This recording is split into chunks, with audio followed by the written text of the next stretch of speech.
National Weather Service in Jackson has issued a severe thunderstorm warning for northern Chico County in southeastern Arkansas, northwestern Washington County in northwestern Mississippi, southern Bolivar County in northwestern Mississippi, until 5:45 p.m. Central Daylight Time. At 4:45 p.m. Central Daylight Time, a severe thunderstorm was located over McMillan Corner, or near Lake Village, moving northeast at 45 miles per hour. Hazard, 60 miles per hour wind gusts and quarter-size hail.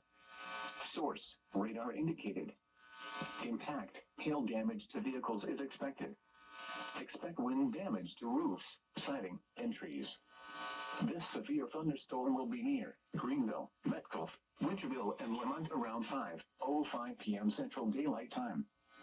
Scott around 5:10 p.m. Central Daylight Time. Benoit around 5:15 p.m. Central Daylight Time. Shell around 5:30 p.m. Central Daylight Time.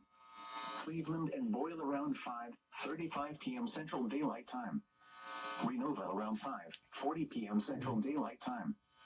For your protection, move to an interior room on the lowest floor of a building.